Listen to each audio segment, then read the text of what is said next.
This afternoon. I hope you all had a happy 4th of July. Before we get started, I just want to go over a couple things for this program. It is a hybrid program, so we're so happy to have this wonderful attendance in the library, but we also have people joining the live stream at home. So if you have a question at the end, if you don't mind just raising your hand, I'll come around to you with the mic. That way those watching online can hear what was asked. I do want to highlight a few upcoming programs that we have at the library. Next week, we have a couple wonderful programs.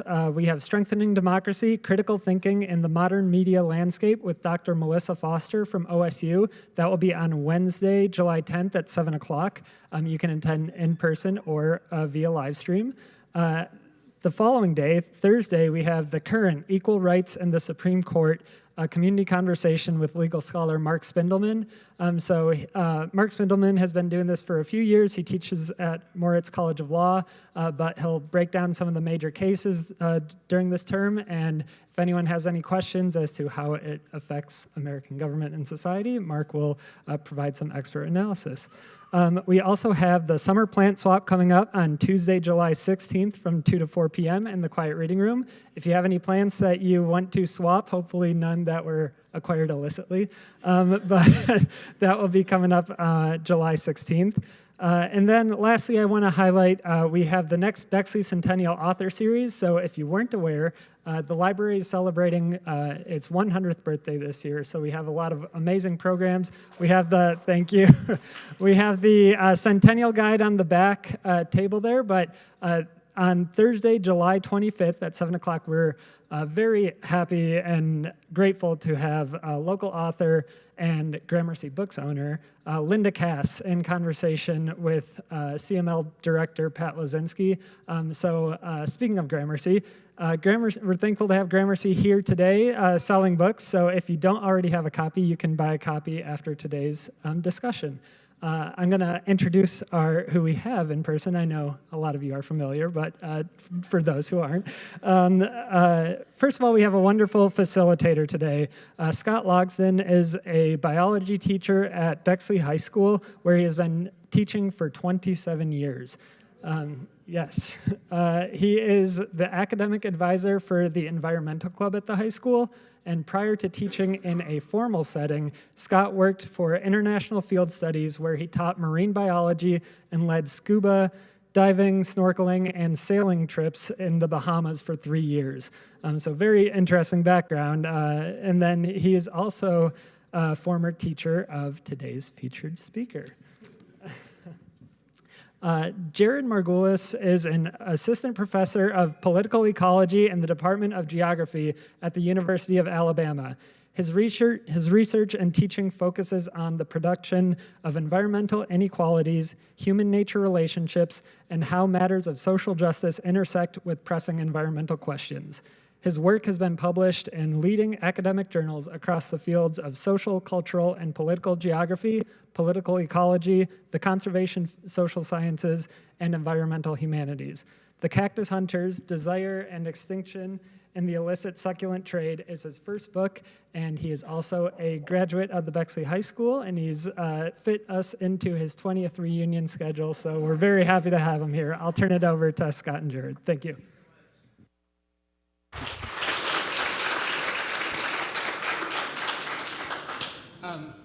Can everyone hear okay? Okay. I want to thank the Bexley Public Library for hosting this free Margulies family reunion event. But I also just want to start by thanking Mr. Logsdon, my high school biology teacher, for being up for facilitating and being in conversation with me today. I was also a member of the Environmental Club and still have my Captain Planet VHS Environmental Club 2004 t-shirt.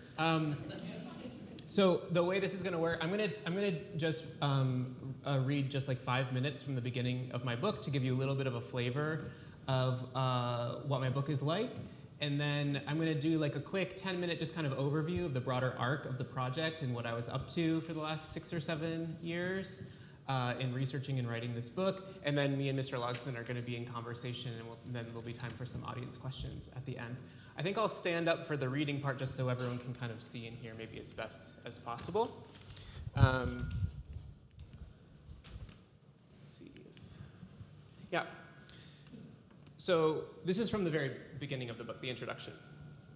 Across sandstone flats near the side of a highway in Bahia, Brazil, is a sea of tiny cacti.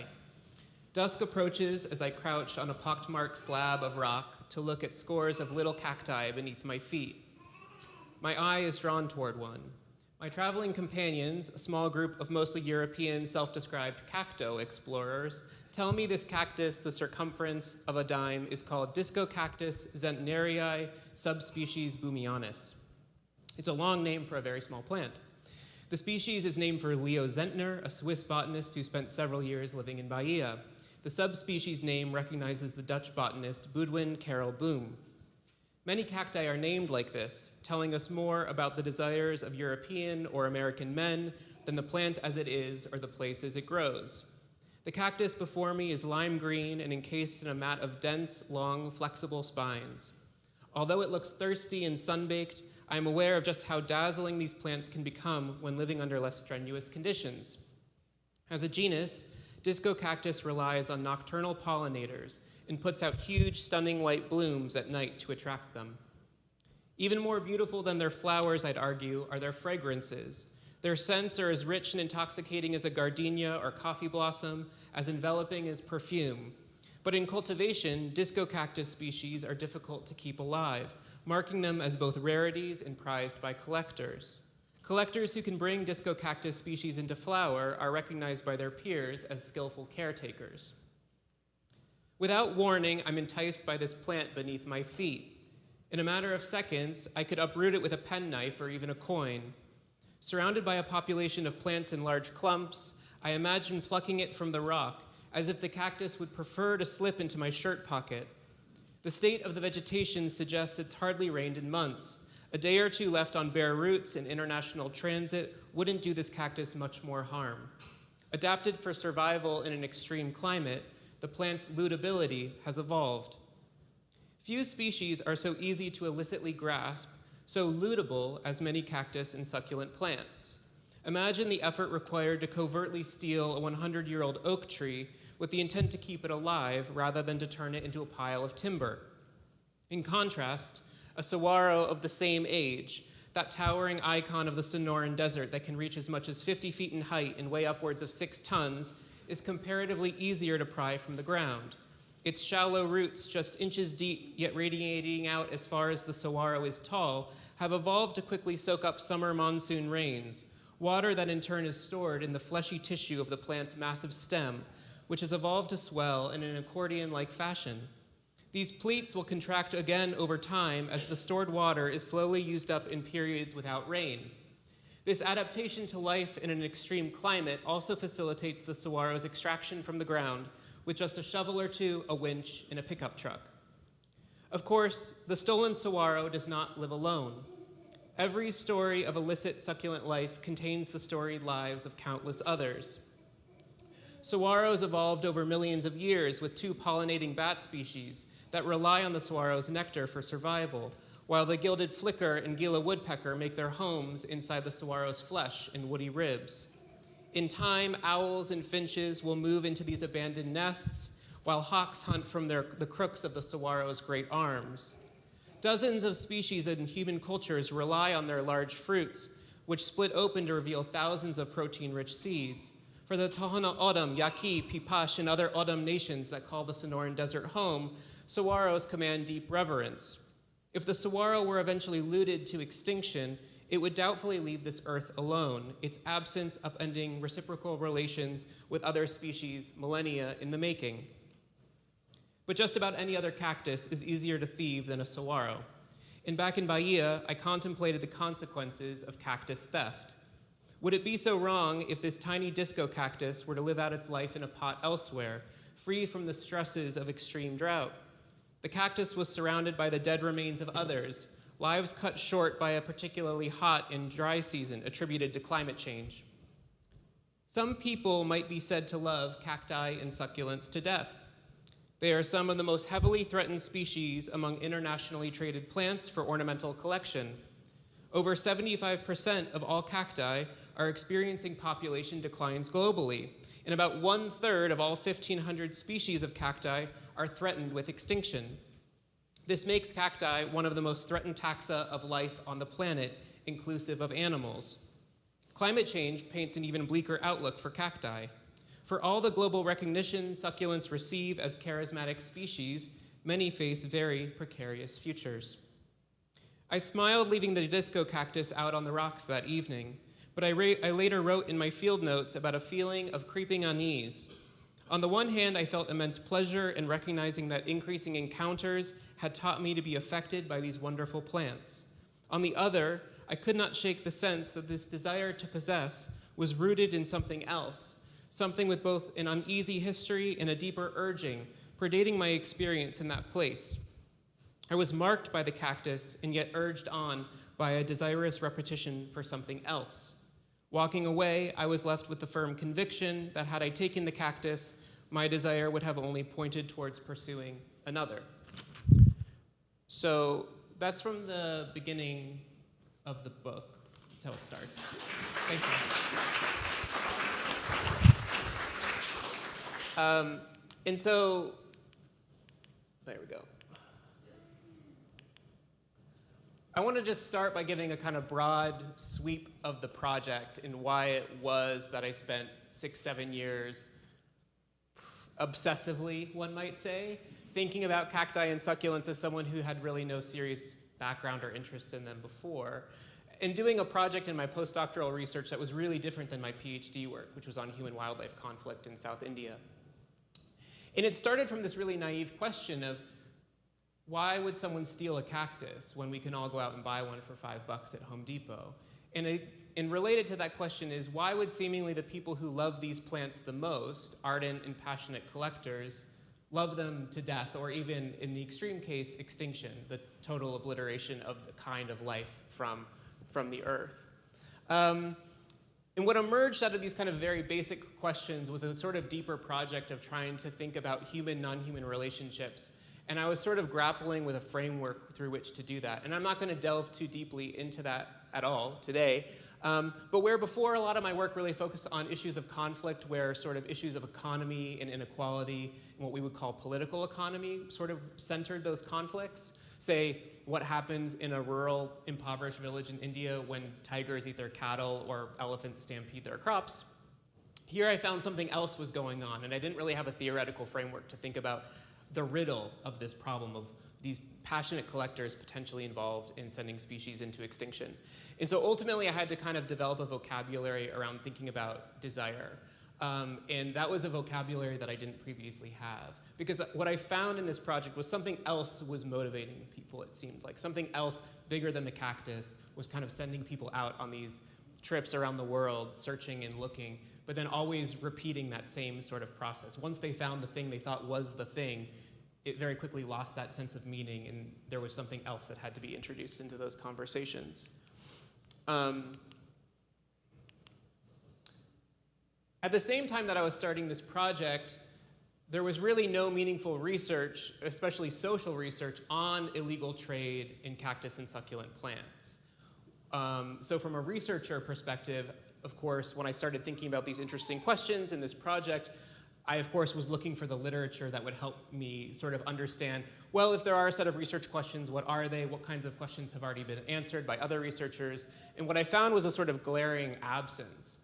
And at the same time, when I would tell people about this new project, oh, I'm thinking about developing a new project on the illegal wildlife trade in plants, and especially in cacti and succulents, they would say, weird. Why? My brother made a joke about that at my wedding. But at the same time, if you do want to become an expert of something, pick something super niche that no one has ever thought about before. And yet, as I was starting this project, suddenly articles like this appeared in the front page of the science section of the New York Times. And suddenly it seemed like, and we can think about maybe later in the Q&A why, let's see if I can get this to work. Suddenly there were articles seemingly everywhere about illegal wildlife trade in cactus and succulent plants at the very moment that I was kind of starting this project. And I think there's a lot to be said there about kind of the zeitgeist. As people know, these are very charismatic species. They're sort of on how many people maybe have a shirt on right now that has a cactus or succulent print, right? We see them emblazoned on all kinds of materials. Walk into any coffee shop and there's probably a succulent sitting on a table. So simultaneously, these plants are everywhere, and yet in the wild, they're vanishing very, very quickly. And so that sort of paradox of their omnipresence and yet absence was again something that was sort of interesting and motivating to me. And as a researcher, it became interesting because very quickly, I was getting a lot of phone calls from journalists asking for expert opinion on why was this trade happening. And for a while I said, well, I'm not an expert on this. I'm just happened to be writing a book on illegal wildlife trade in cactus and succulent plants, to which they would laugh and say, do you think there's someone else doing that? So yeah, it's been an interesting ride in that sense. And one of the things I'll say about the book is I like to think about it as a sort of dedicated study of plant people. And this is a phrase that was given to me by a research subject, a collector in the UK, who was self-describing his community as plant people. And I like to think about this book as a dedication to that hyphen of both what connects but also separates people from these plants as objects of desire.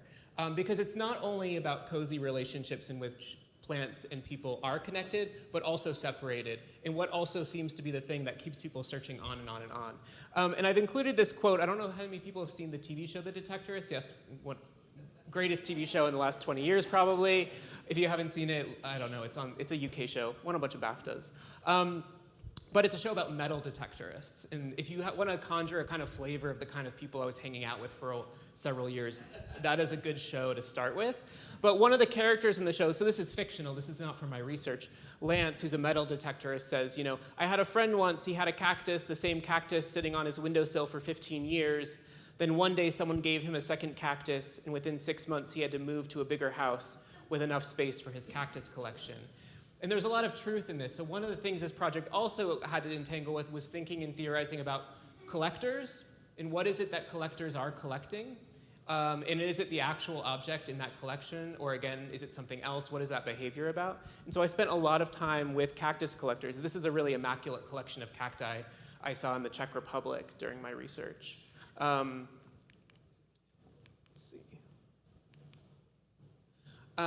It also, in this research, involved engaging in a form of ethnography. So for people familiar with the field of anthropology, which was my first degree, sort of engaging in participant observation means not only spending time with research subjects, but also engaging in the same kinds of activities that they were. For me, that did not involve poaching plants, but it did involve kinds of other activities. So for instance, becoming really obsessed with, for instance, a lot of collectors, much like the sort of shift from trophy hunting to wildlife photography on safari tourism, you've seen a lot of collectors move towards becoming really fascinated by taking pictures with extremely expensive cameras of cacti.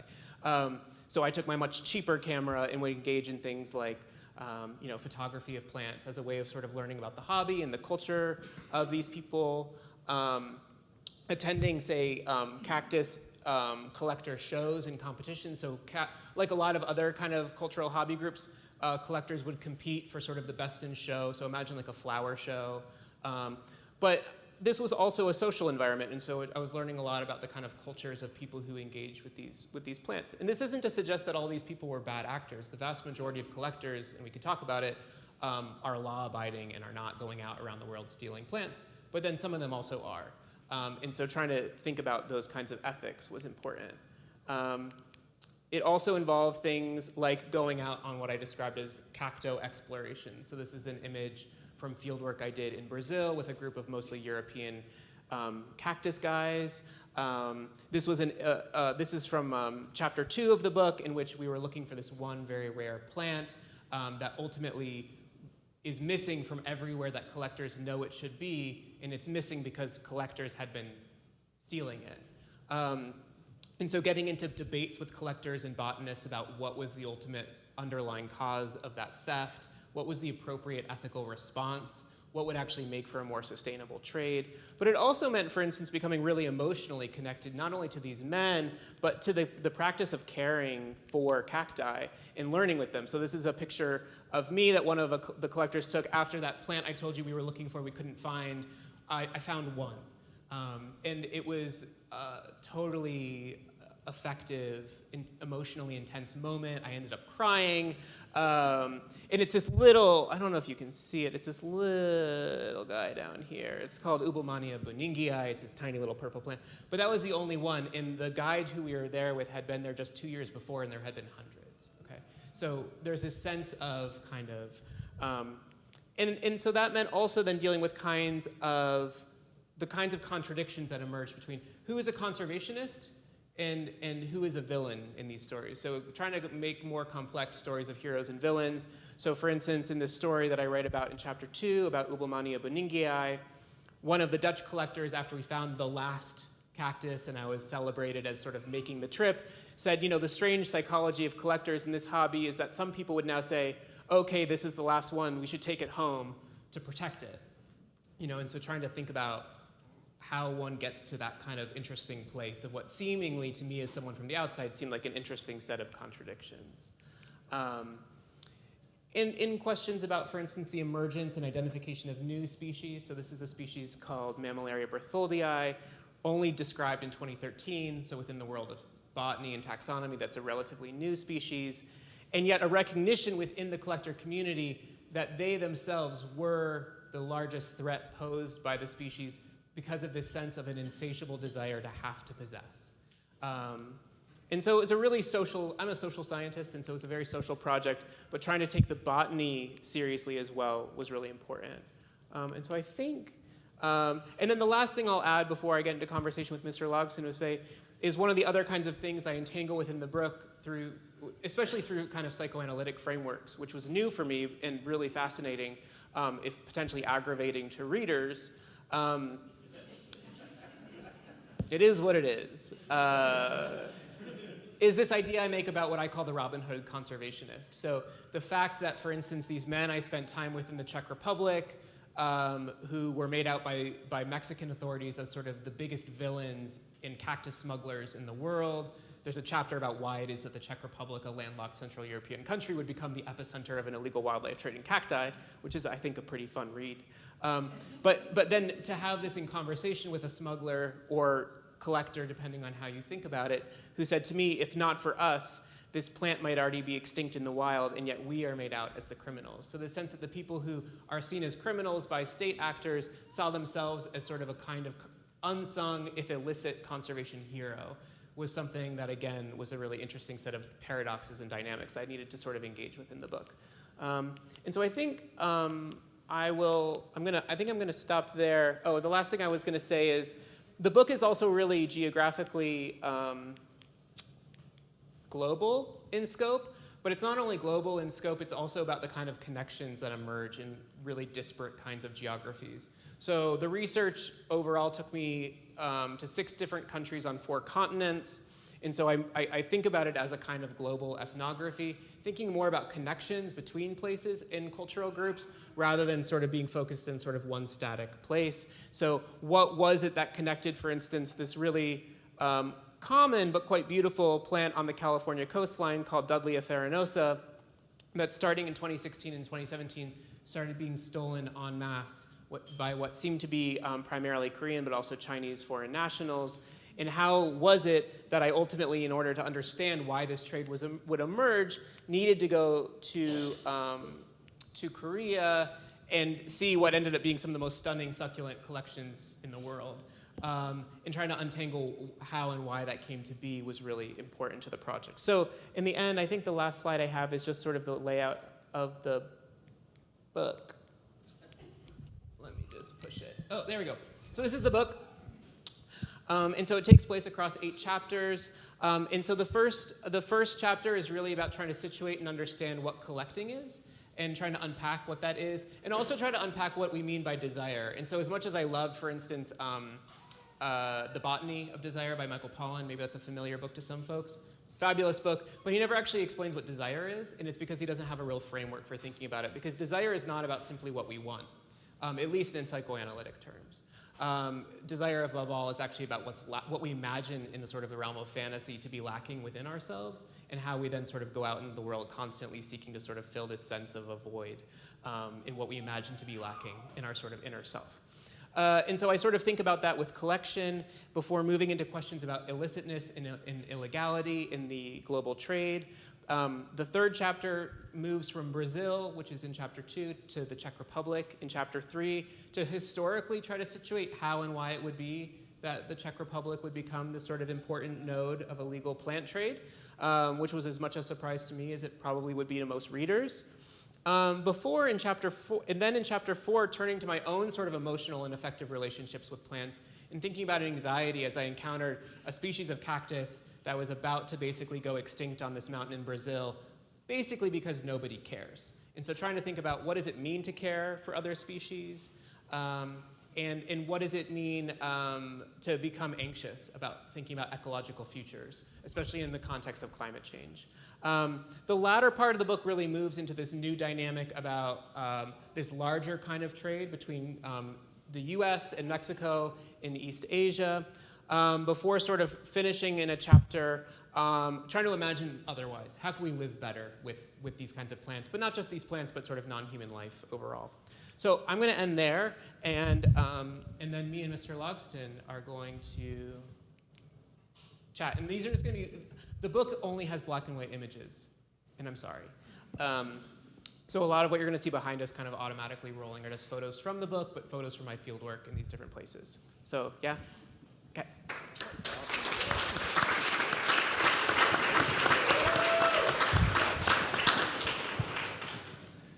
So it's an honor and very humbling experience for you to ask me to do this. I really appreciate it, Jared. And he gave me homework so I could read the book and be prepared for this.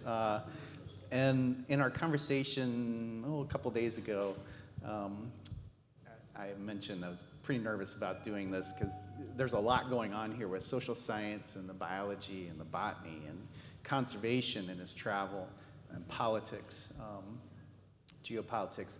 I'm like, where do I start? And I guess my experience reading it would be from a biology perspective. And I first noted how awesome of a writer you are, first of all, but then also all that you've done with science. So there's a lot of your family here, and they kind of know your pathway, but maybe folks at home don't know your pathway and your thinking. How'd you get started once you left Bexley, Ohio? I saw you 20 years ago. What did you do, go Lions, after that kind of led you to your research and this passion? In retrospect, this book makes perfect sense when I think about my trajectory, but at the time, it wouldn't have. I liked science, and so I was pre-med, I think, as you probably knew. So I went to a college that had a good pre-med program, and I was majored in biology, and then realized if I was going to spend my whole life working in medicine, I maybe should broaden my horizons a little bit and study something else. And so while I was doing all my pre-med classes, I took an anthropology course. And I think I first became interested in that double combo, like a lot of students did at the time, because of a book by Tracy Kidder called Mountains Beyond Mountains about Paul Farmer, who's a very famous public health scholar and anthropologist, and he's also a medical doctor who's worked in Haiti. I don't think he's a controversial figure yet. I think he's still good.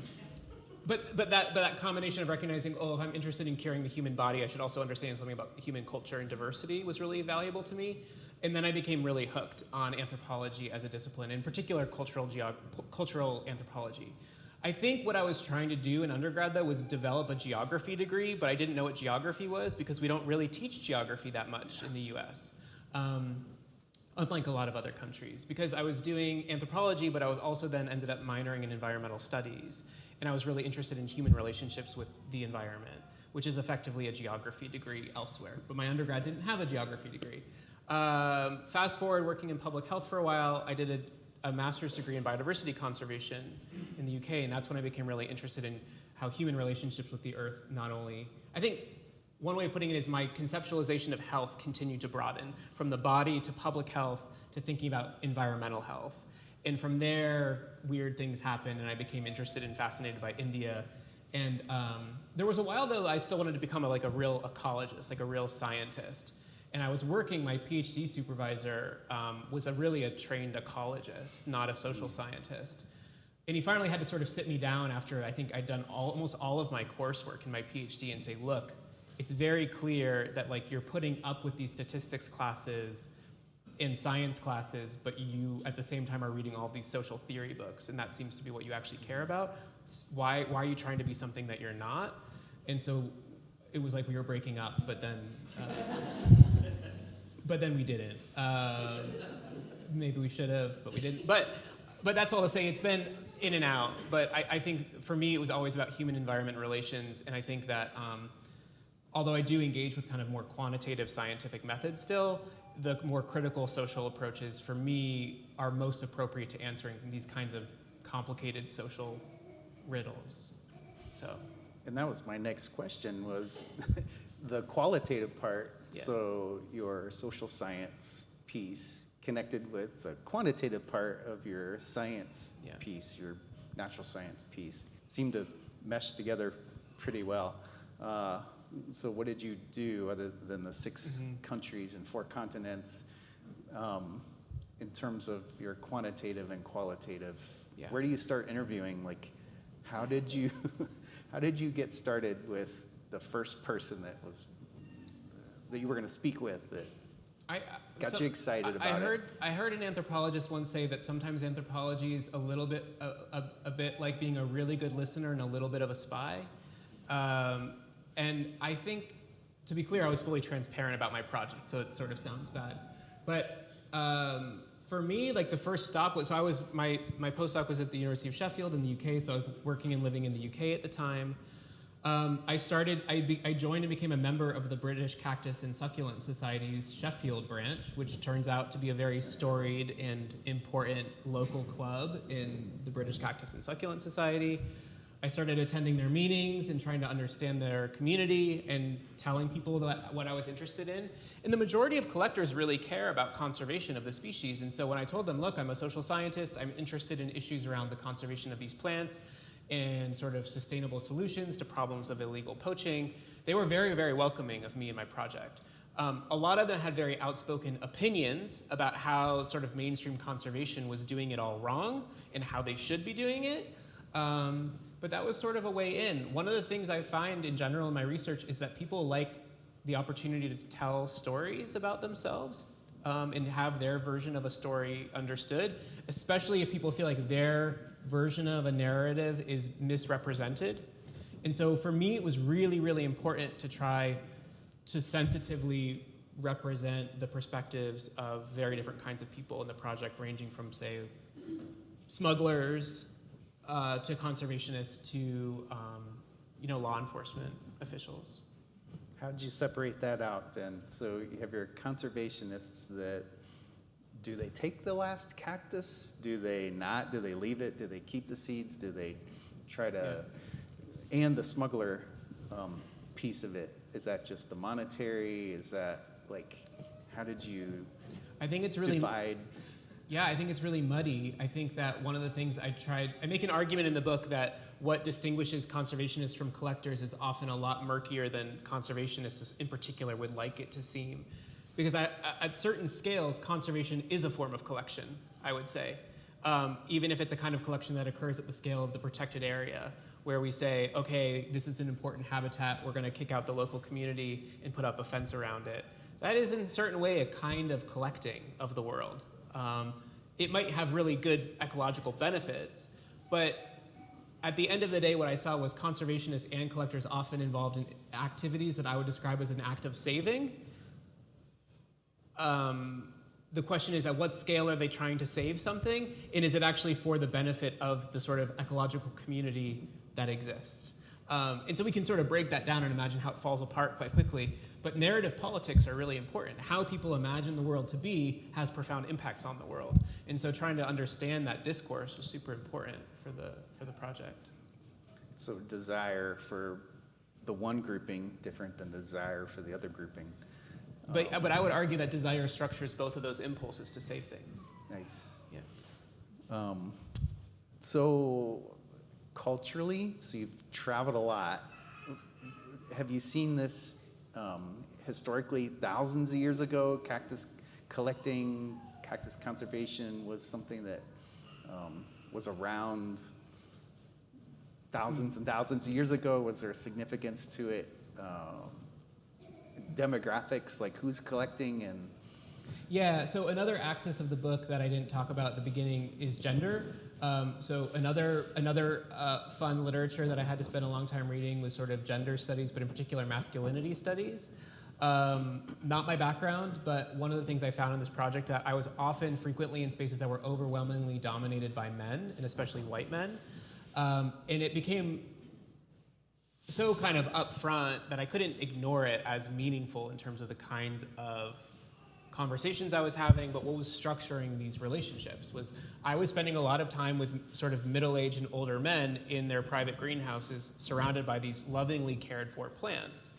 And so it felt like there was something about masculinities that mattered for the project, which isn't to say that women don't collect plants, but that's a long way to get around to the point that there's nothing fixed about those gendered relations with these plants. So for instance, when I was doing some archival work for the project, I found a journal called the Baltimore Cactus and Succulent Society Journal, and it's from 1880, and it was the first dedicated journal written in the US about cacti and succulents.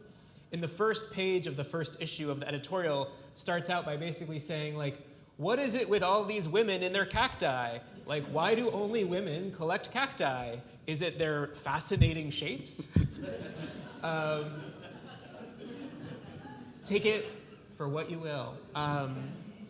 But so that's to say there's nothing fixed about gendered relationships with plants, but if you go into any cactus and succulent shop nowadays, the owner will probably tell you if a random guy or a random woman walks in, it's much more likely that the woman's walking out with a cute pinchable succulent and a guy's walking out with a purportedly tough looking spiky cactus.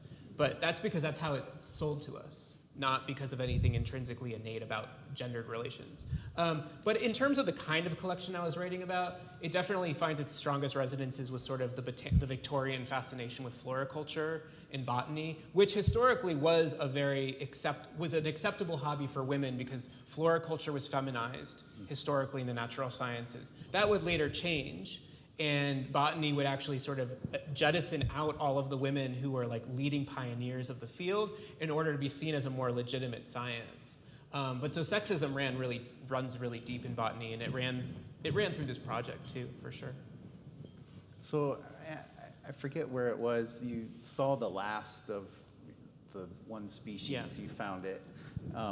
And so when you're with the collectors, do they think about taking that out of the natural environment? Can they replicate that when they bring it home? Or is it just like, I have to have that right now because it's the last one that anyone's ever going to see, kind of thinking? Like, from the biology piece, and we talked about this a little bit, was I thought, well, if you take these Duia off of the coastal California, can you really pluck it off of a cliff and put it in your house in Bexley, Ohio, and expect it to survive?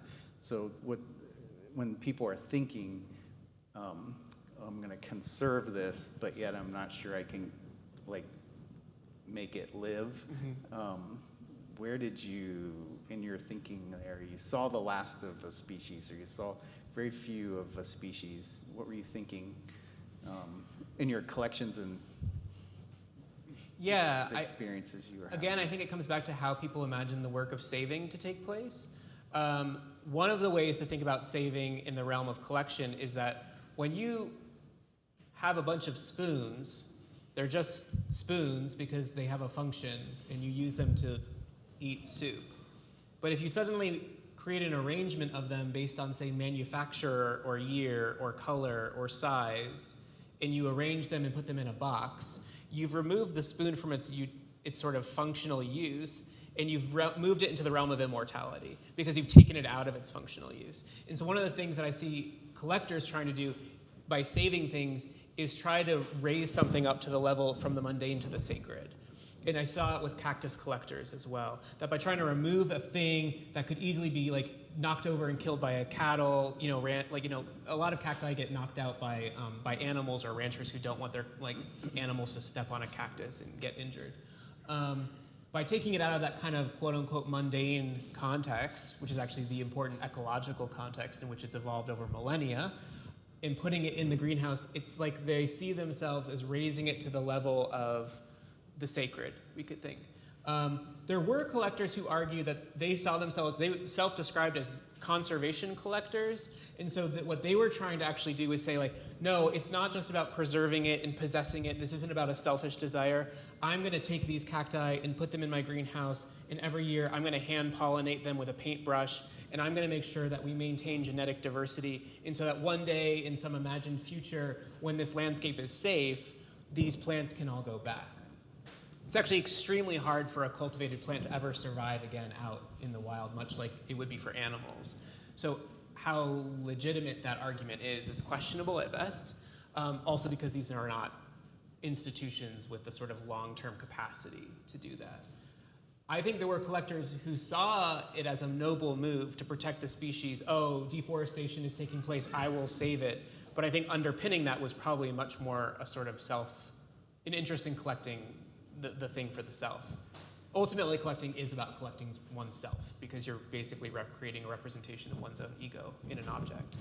I thought it was interesting when thousands of these were being confiscated in boxes, were being sent overseas, and thinking about how folks that were collecting in, say, Korea were looking for those imperfections that you would see in the wild versus something you could buy at a Home Depot or Lowe's. Yeah.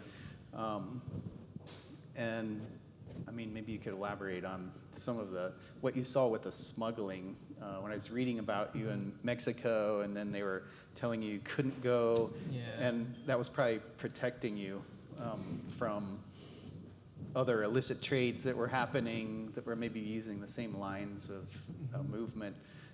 Materials, but then also when, the market was flooded with them, then the prices would go down, so they didn't have quite the desire that they did when there were only a few of them. I thought it was very interesting. So people would move to a different species collecting. Yeah, one of the things that's interesting with the case of so the genus is called Dudleya. There's one, it's hard to see. There was one. But to most of us, they just look like what you imagine a succulent looks like. It's got like a pretty kind of lotus-y sort of shape or whatever. It takes a while to sort of catch an eye for what's the difference between like an Echeveria and a Dudleya. But this was a plant that's been around in California forever. They're abundant where they're found. They're not rare. They're not endangered. You can buy them legally. You can trade them internationally legally. And so why suddenly thousands were being illegally smuggled out of California in what ended up being a fairly impressive and complex smuggling ring involving, for instance, getting fraudulent export paperwork from the USDA. I have still serious questions about either someone was being paid off or someone was really incompetent at their job for years. But thousands of these plants having legal paperwork to be exported as cultivated species that had literally just been plucked out of the wild in California. Going to Korea, what was interesting there with that story was the reason I ended up going to Korea was I spent a month in California I was in Querétaro, Mexico at the time, and this Californian botanist said to me, you need to stop what you're doing. This thing is happening in California. It's blowing up right now. Nobody knows what's going on. You should go look into it. And so I went, and nobody in law enforcement kind of had a sense of what was happening and why. And there were all kinds of sort of narratives circulating about what must be driving this trade. And a lot of the presumptive narratives, they weren't based on any meaningful evidence, but they were based on a whole lot of sort of racialized stereotypes.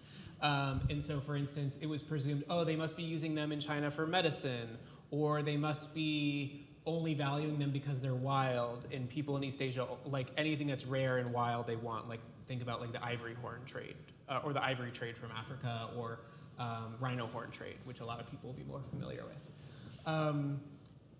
And I was really dissatisfied with those answers because there was no empirical evidence to support that that was actually true. And so I ended up going to Korea to try to understand that. And the other thing that was interesting was the media articles coming out about this trade at the time made it sound like these plants are being poached by the thousands for this sort of millennial hipster market of like millions of Koreans want these plants to put them on their windowsill, where they would have very quickly died. This is not an easy plant to grow as a house plant. And I got there and I couldn't find them. Like, they were nowhere to be found. And so the disjuncture between sort of the American narrative about what this was about and what was actually happening, which ended up being a really mundane story of supply and demand, turned out people like buying bigger, mature plants. Shocker. I think a lot of us who've bought houseplants probably know that the bigger it is, the more expensive it is. So if you cut out the process of labor time and upkeep and needing, greenhouse space in Korea where property is expensive, and you just take them, and you cut out, say, 4 years of having to maintain and care for plants, turns out you can have a much higher profit margin. So it was really a sort of boring story about why this was happening.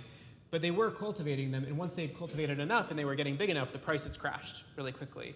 But the prices also crashed really quickly because people had moved on to the next thing, which again is about that sort of collector impulse, which is why I have a new project now on transnational succulent trade from South Africa, because South African succulents are now kind of being poached to extinction in this sort of sad, repetitive cycle of watching sort of our weird brains at work in terms of how we want things. How would you differentiate cactus and succulent desires? Like, what you're saying, maybe they collected these cactus, now they're kind of tired of that, so they're going to move over to something that's harder to get. Yeah, I think that. Sorry, go ahead. No, sorry, I've got a million things going on too.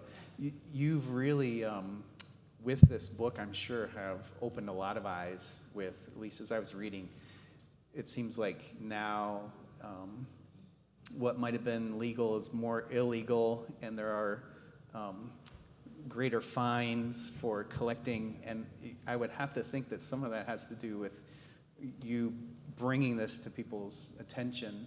And your family probably knows all of the boards that you're on internationally for like writing law about this now. I think it's amazing what you've done.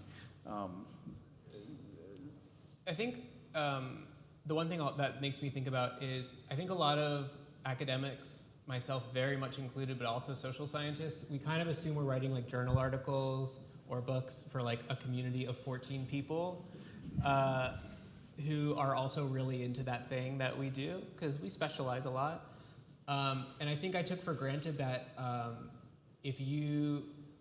one of the things that happened, especially in the project of studying this illegal trade from California to Korea, was that unbeknownst to me, I was actually following like this sort of, the man that The Guardian has called the succulent kingpin of the world. And so unbeknownst to me, kind of like I was just one step behind this sort of key actor who not only had ended up pulling off he ended up fleeing the United States, getting a fake passport, fleeing to Mexico, flying to China, and then going to South Africa and doing the same thing. He got caught, ended up spending a year in a Cape Town jail, which is not a place you want to be. Getting extradited to the United States, and he's now sitting in jail still in California. But unbeknownst to me, I've been sort of following his path around the world. And so I got a call from the district attorney's office saying, hey, this guy is going to go up for, and they asked me to be an expert witness in the case, and that was really complicated for me. I don't support anything he did, but I also think that like being thrown in jail for a year it didn't do anything to save the plants. I'll say that. What I ended up having to do was very minimal. I just basically told him how much I thought the plants were actually worth at the time that he stole them, which was actually much less than the U.S. Fish and Wildlife Service thought. So they weren't like delighted, I guess, by me. But what was really wild about that story was they said to me, how much you say the plants is worth as an outside expert. Because I said you should go pay someone in the greenhouse business, the nursery business to do it. They were like, no, because they could want to inflate the value of the prices for their own personal benefit. So we need like an academic. But the way that this person was sentenced was based on how much in monetary terms the plants were valued at, which is just to me really insane. Like, given this plant is now worth like 1/10 of what it was at the time he stole it. So it's completely arbitrary, its monetary value. It's a plant. What about its ecological value? As you mentioned, Dudley are super important for soil erosion control along the West Coast. But they also have ecological relationships with other species that rely on them as pollinators, or are food for other animals. And so to me, it was a really valuable moment and insight into the workings and operations of the US, criminal justice system. But how do we criminalize things? It was the only way they could criminalize it was based on the capitalist monetary value of a plant, which is entirely arbitrary. And I found that really both depressing but also fascinating.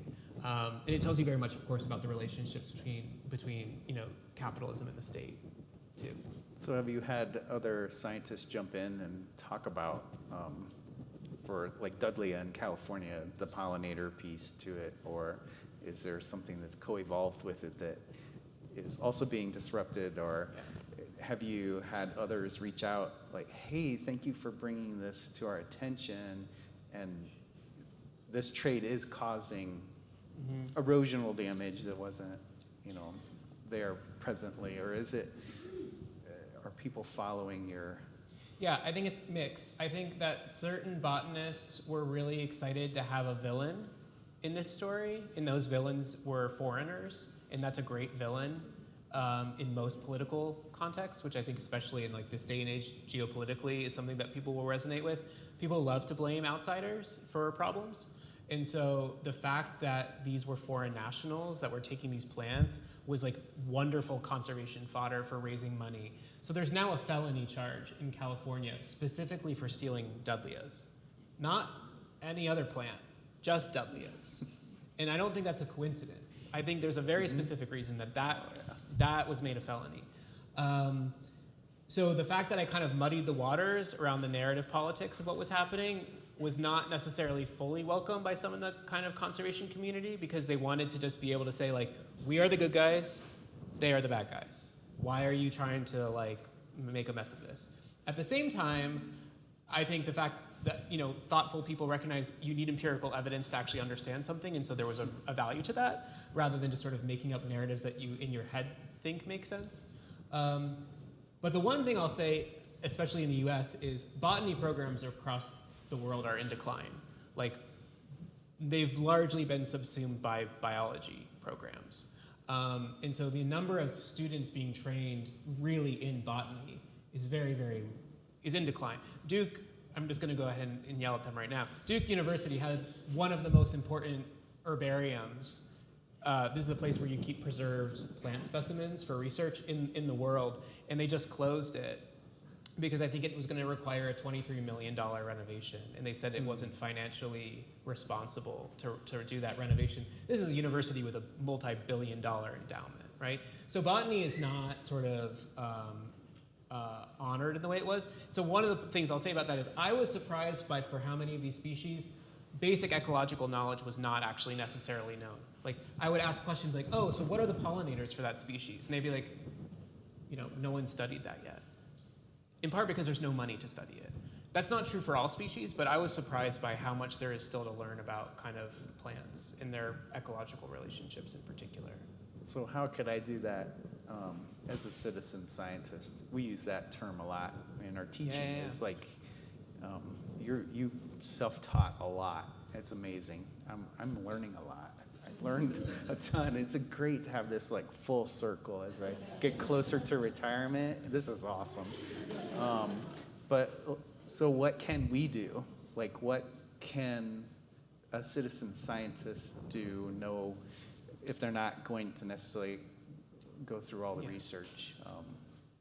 Well, I mean, I guess I would pull back and just say that I think something that this book has been really, like, this book has fundamentally changed my life because I was not trying to be a plant person. I used to do work on animals, like human and animal relationships. And now I'm on a lot of international plant conservation committees and advisory boards. And one of the things I'm really grateful for this project was learning how to become more attentive to plant life, not as this sort of inert backdrop to a livelier animal world. There's a phenomenon called plant blindness that some people may have become. It's kind of a buzzword right now. There's been a bunch of new books coming out about kind of like the intelligence of plants and even plant neurobiology. There's a new book called The Light Eaters that's quite popular right now about kind of reimagining how plants live in the world. And so this book for me was a really valuable opportunity to like learn how to pay close attention to the botanical world as a really lively and also mobile world. One of the things I say early on in the book is plants have a tendency to move. And we don't think of plants as mobile, but they also move with us as species.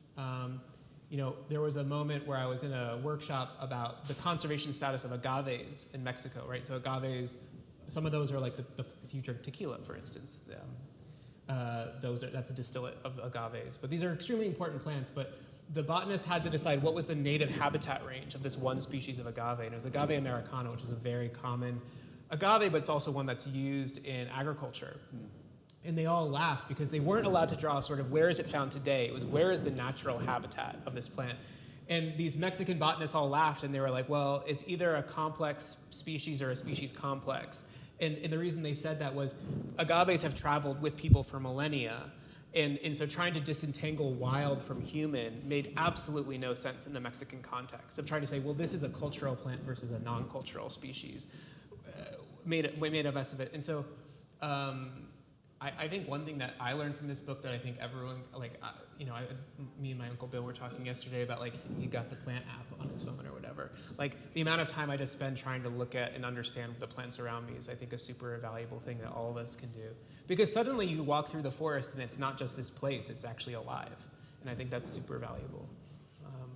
And I like how your pictures are excellent. How you've said the photography piece, focusing on that and keeping the memory in a photograph rather than actually having to touch it, see it, collect from it. And so I'm a teacher. What would my students, what do they need to know from you if they want to follow a passion with something like this? Where did you get that fire? Maybe your junior year when you were traveling abroad, or moving off to college, or what can you tell them? Yeah, I mean, this is a good question. I mean, I have students too, and so it's like an interesting question about what moves us in the world. So I mean, I think what becomes really clear from talking to me about cacti now, but also this book, is I became just as obsessed as the people that I'm writing about, right? But part of my obsession was not about the plants themselves, but the relationships that these people had with these plants, because I found the intensity of those relationships so fascinating. Because I was a little jealous, I think, of that intensity that they were able to hold with these plants. And I tried to kind of go along for the ride. For me, like, the thing I always tell students is sort of like, try to find a riddle and try to hold on to something where the answer doesn't seem forthcoming, or if the answer seems really, really simple, it probably isn't. But I don't know, there was something about this project that latched onto me rather than the other way around. I mean, I definitely think that they got their spines in me, like, to use a vegetal metaphor.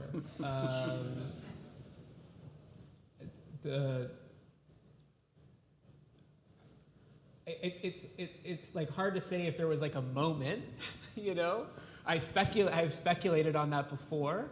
My family knows a little bit about that drama. Maybe it involves my brother throwing a cactus out the window when I was 10. I'm just saying. The defenestration of Bob was cut from the book. They were both in the same biology Yes. class. I had them both. And At the same time. I was trying to figure out who wrote the papers. Yeah. Was it Ross or was it Jared? It was me. But I don't know. I think you have to find something that you're willing to stick with for years, because you're going to be really sick of it by the end. Because I am a little sick of it, I think. But I think, like, if you have to pick something that you're going to be able to stick with for a while, and that's not always the first thing. The job I got that allowed me to write this book, I was supposed to be studying the illegal trade in tiger bones from India to China, because I'd done work in India for a long time. But there just wasn't something in it that gripped me in the same way. And then I came across an article about saguaro poaching in the Arizona desert, and I just thought, weird. And that gripped me. So that was it. No, I appreciate that. Should we take questions? Sounds good. Yeah. So I'm sort of stuck between. I'm stuck here thinking about the whole what's the show? The Special Victims Unit and Hardy Boys, and here you are in the middle of these investigations and all that. Do you ever feel in danger from these criminals? Smugglers, yeah. As you're in the middle of the whole scene? Mr. Logsdon gestured at it briefly. One of some people have said, like, how were you able to write? Like, how did you get access? You know, and one of the reasons I was able to access and really have folks trust me was because they felt like their version of the story wasn't being told, and they didn't see themselves as criminals. They saw themselves as maybe breaking the law, but they saw themselves as answering what I would describe as to a higher moral authority. So they saw the law basically as unjust, and so they did not recognize the law for themselves. There was, however, an incident in Mexico where that shifted, and I blame myself for as a social researcher, this was a real error in judgment. One of the methodologies I use in the book is called literally follow the thing, but also follow the species. And so for me, one of the ways I approached the research was to quite literally follow these plants in their global circulations. And so Dudleya farinosa, the plant from California, has a sister species called Dudleya pachyphytum, and it only grows on this one north-facing cliff on an island called Isla de Cedros off the coast of Baja, California, which is a well-known narco-trafficking route. And I managed to meet some botanists who were willing to take me there. It involved like an overnight bus through Mexico, and then like a flight in like an eight-seater little prop plane. And we got to the island, and I was there with one of the lead lawyers for Mexico's equivalent of the national park system. So in my mind, I'm with the right people. I'm with like the two leading Baja flora botanists from San Diego. I've got the head of the legal team of the national park, and we had two members of the National Park Service with us. And we roll up into this island, and they're like, oh, really quickly, we need to go meet with the fishing cooperative, and they'll decide whether or not you can do your research. And this was like after I hadn't slept all night on a bus, and I was like, wait, who are the, like, why am I asking for research permissions from a fishing cooperative? And that was the moment when I very quickly I realized, like, I hadn't done the proper homework. And the fishing cooperative basically ran the island. And it's a very important lobster and abalone fishing industry. But because it's an important narco-trafficking route, they themselves controlled the waters. And in fact, the Biosphere Park didn't even own a boat. And so anytime they wanted to go out and do conservation work, they had to basically go to the fishing cooperative and ask for help. It also turned out two of the people who were in the National Park Service were former fishing cooperative members. And so I went into this meeting very unprepared, and I met with the head of the fishing cooperative, and they said, if we let you do this research, someone will die. And that's enough for, like, I'm not an investigative journalist. That was enough to say, okay, something has gone wrong here. And okay, and I hung out at a hotel for a week, and they were like, you can interview people in the municipality, you can interview local elected leaders, but you will not talk to anyone from the fishing cooperative, you will not get on a boat while you were here, and you will not see the plants. And I said, okay. But I see that as, that was an error. And I write about, it might mostly be in an endnote, but I do write critically about what happens when we become too enthralled by the thing rather than remembering the place of sort of doing meaningful social cultural research. Yeah.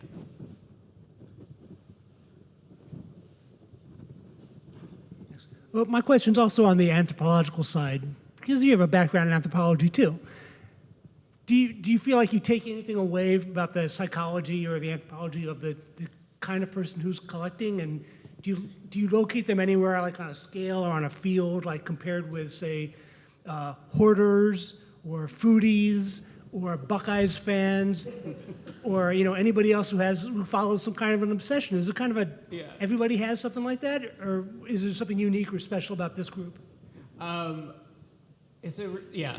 I spent a lot of time trying to unpack that. One of the things that's really interesting, so one of the key theoretical frameworks of the book is the work of French psychoanalyst Jacques Lacan, and one of the epigraphs of the book is a one-sentence line. So collecting has a lot of people invested in it from a psychological perspective, like trying to understand psychologies of collectors. There's a whole sort of subgenre of research on that. Lacan, this very famous psychoanalyst, has one paragraph where he ever talks about collecting in one of his seminars, and he ends this little paragraph talking about people collecting matchboxes, and it's an interesting little story in Seminar 7. And at the end he says, collecting's interesting. I'm sort of a collector myself. Anyways, and literally never talks about collecting again. And because a lot of people are collectors. I mean, and there's a reason that, from a psychological perspective, it's very, very common between the ages of like 8 and 14, how many of us had, I still at my parents' house, there's somewhere in a closet, a rock collection, but also like, a leaf collection, all kinds of things, right? It tends to reemerge later in middle age for a lot of people. Not that many people are just straight on collectors their whole lives consistently. There's a theory that in part it's about engaging with one's mortality, because again, it's this practice of sort of imbuing everyday mundane objects that can live on beyond us. In the world of collecting plants, I found that really fascinating, because these are one of the key things that the collecting literature in psychology doesn't address is what happens when the collection is alive. So like cacti are not the same as stamps and coins, and they don't live forever. And so one of the really interesting things I learned was like, collectors will openly weep at the death of a cactus that has been passed from generation to generation. And one of the reasons cacti are such valuable collectible kinds of plants is because they live a really long time. They live within human temporalities. They can be 100 years old. A 40, 60, 80-year-old cactus can be this big. And it might have been passed down from someone else's collection. And the more they get passed down, the more they often accrue in value. Not just monetary value, but emotional value. And so when a collector dies or passes on, or is no longer able to maintain and upkeep a collection, those plants can become really, really important and imbued with a lot of meaning and signification. But in terms of who collects, I think it's just one of many avenues through which we try to contend with the fact that we're all just piles of flesh and we're going to die. So in other words, they're just as normal or not as anybody else? Yeah, hoarding is considered in the new DSM, DSM-5 a pathology. Collecting is not. Collecting is totally considered a benign psychological behavior. I maintain that because I've also been accused of being a hoarder, which I deny. But there maybe are, psychoanalysis doesn't see a lot of coincidences. And so I do think there's like a sense of which I found, how much did I find this random project versus how much did it kind of find me is an interesting question.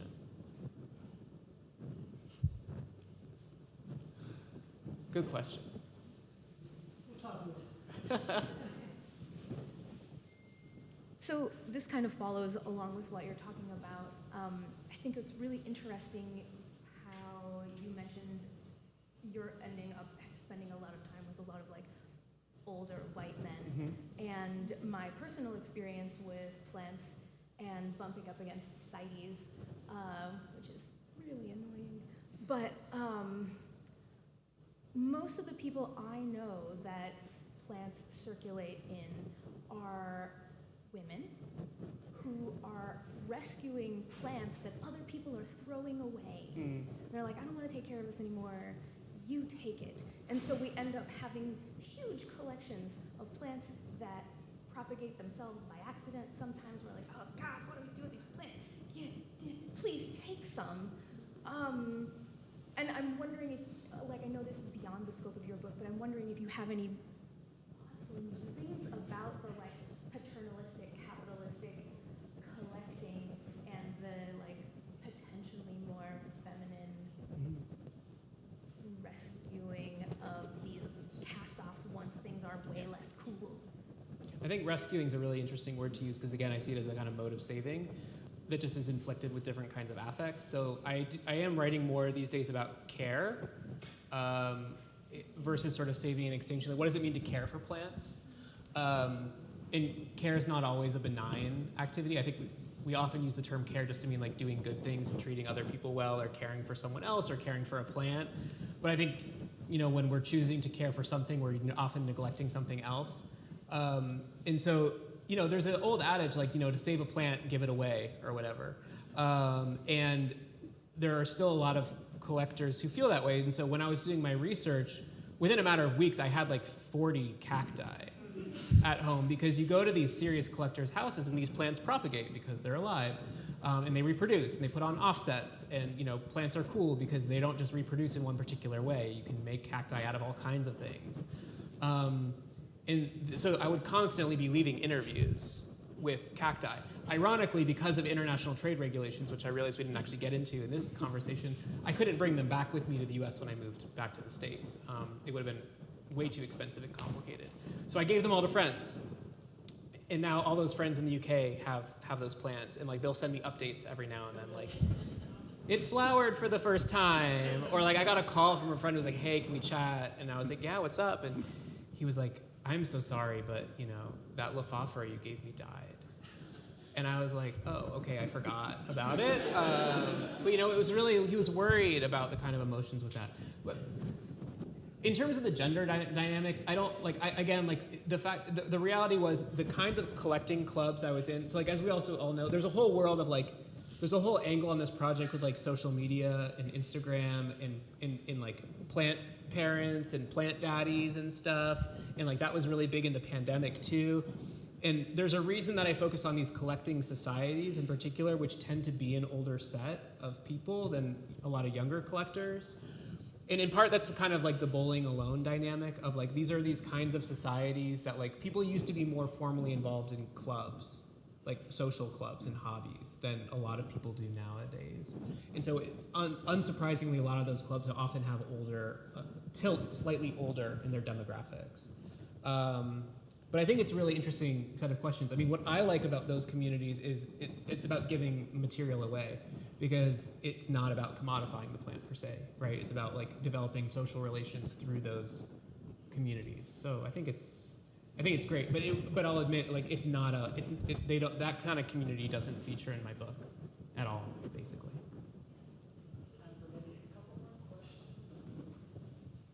Piggybacking off that last question, plant swap at the library, Tuesday, July 16th. I'm all about it. You mentioned how some of these collectors feel like they're going to save the species in their greenhouse, which I think is something we maybe also see on kind of the reptile collecting side too, of people that decide that in their basement or in their greenhouse they're going to achieve something that no one in science has ever done. Mm-hmm. And I'm curious from the anthropology side where that belief or that, confidence is coming from. Yeah, I mean, I think that's, the book does entangle with questions about sort of environmental politics and sort of, we can't disentangle the history of botany and natural history from imperialism and colonialism, and I think that maps on really tightly. Taxonomy as a practice of knowing species is about trying to take something that is evolving over time and fix it at a particular moment in time. As one kind of botanist said to me, the species concept is actually pretty miserable for plants. But it's the best we have because that's what Linnaeus gave us, circa 400 years ago, 300 years ago, right? The idea that plants are these static things with particular taxonomies it doesn't work that well. But people like it because it gives you things to collect. So nothing makes cactus collectors more angry, for instance, than when botanists come in and reshuffle species names, for instance. Whole genera have been renamed. That genus no longer exists. I think, Uncle Bill, you were showing me a plant yesterday that was called Brazil cactus. That's not a genus anymore, it's Parodia. But if you collect that genus, my God, are you going to be furious when someone suddenly says, oh, the thing that you have imbued with so much meaning no longer exists? So I do think there's a lot of hubris in it too, that this idea that, again, that we can save things and if only we're in charge, these plants would be okay, is one that is not easy to separate from my kind of ideas that, within that kind of settler colonial mindset, we can go out and save the thing ourselves. By taking it out of its actual ecological context and putting it in a natural history museum in the UK, right? Mr. Corey. So this is very much bouncing off of what you just said, but especially with the paradoxical nature in which people view collecting versus, how law enforcement might view collecting. People obviously, believe that they're saving, plants by, collecting them, but how did those people those collectors respond to your research versus maybe how traditional conservationists how they might have responded to it? It's a good question. If you go on Amazon reviews, you'll see it's mixed. It's a mixed bag. Right? One of the key things I'm trying to do in my book project on a practical level is try to develop meaningful conversations between two communities that have sort of seen each other as at odds with one another for a long time. And what makes me sad about that is if you look at, like, say, the field of ornithology in the bird watching community, that's an extraordinarily productive conversation. Speaking of citizen science, right? Like, that's an extraordinarily productive set of relationships. Citizen scientists who go out and look at birds produce enormously valuable data that ornithologists use to think about bird conservation. I can imagine a future, if we can stop the actual taking of the plants, where these communities could actually be much more supportive of one another. One of the issues, and it comes back to the former question also, is that a lot of the amateurs in the community who don't have a PhD in botany feel like their expertise is not recognized by the sort of professional community, even though they're often the ones who are out there day in and day out actually looking at the species, looking at the habitat size, how well is the plant doing, et cetera. So that's where a lot of the conflict is. Certainly there's a set of collectors who don't like my book because I basically am holding up a mirror to a set of practices that I think have a set of irreconcilable contradictions. And if you don't want to engage with that paradox or that set of contradictions, then you might not like what I'm saying. And then there are certain conservationists who are really hardcore, who are just sort of like I started at a very different place, but I came to this kind of place of what I would think of as a kind of radical pragmatism of recognizing that, based on what we know about plants now, there's no welfare concerns in massively reproducing these plants and making sure that anyone who wants to collect a certain cactus can do so in a way that's not only sustainable, but in theory could economically benefit the communities that historically have protected these plants for centuries. That is not the current landscape of who wins and who loses in the actually not insignificant plant trade, right? Like, it's a multi-billion-dollar industry, and most of that money is centered in the global north. The Netherlands remains the largest producer of houseplants in the world. The US is extremely significant. But it's not surprising that these places that are making the most money off of these plants are not the places where they're from. They're the places they were stolen from in a different era of imperialism in which it was perfectly acceptable to go around the world and steal plants from other countries and not pay anything for them. And certainly not pay for the sort of economic damage that's wrought since. So, it's a mixed bag. And then there's other conservationists who are much more practical and like the book, because they're like, yes, we need to find better ways of regulating these plants that isn't just about prohibition. But currently a lot of conservation regulation is about prohibition and just saying, no trade, not allowed, not gonna happen. And I don't actually necessarily think that's always the most pragmatic choice. Good question.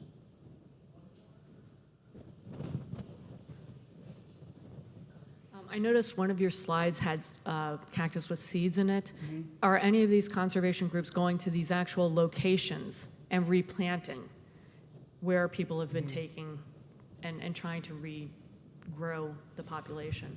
There are like a handful of examples that I can think of. Like there's a species of Echeveria, which is kind of like the most common, like if you have a succulent on a house, like on a windowsill, you probably have an Echeveria. There's a species called Echeveria lowii that is really, really beautiful and got over-harvested from central Mexico, and they ended up setting up a protected area for it and repropagating it, and it's actually doing quite well now. So there are strategies for doing that. And seeds are also interesting because, a lot of collectors, like the collectors I traveled with in Brazil, like they would never take a wild plant. They would never have poached a whole plant, but they very much took seeds. Now that was still in contravention of Brazilian law, because Brazil has really strict natural heritage laws that say you can't just take our genetic natural resources and heritage. And there's reasons for that history. But so they were still engaged in a form of illicit wildlife trade. It might feel ridiculous to us because you're talking about seeds the size of like a poppy seed. Like how big of a deal is that, right? But some botanists will say, well, the reason these plants put out thousands and thousands of seeds is this is an extraordinarily challenging arid climate. Seed recruitment in the soil is very, very low. Of those thousands of seeds, maybe only one or two ever grow into a fully mature plant. So even collectors taking those seeds is seen by some conservationists as a road too far. But I do think that the fact that these plants can be grown from seed is super important. So certainly when people ask me like, well, what would you recommend? I think learning how to grow and care for cacti from seed is super cool because they're really slow growing, and so you have to really learn how to care for them at a slow rate. But yeah, there are a couple of good examples of that, and that's something that like right now in South Africa that they're trying to do to kind of combat this issue. Scott and Jared, thank you so much for this wonderful presentation.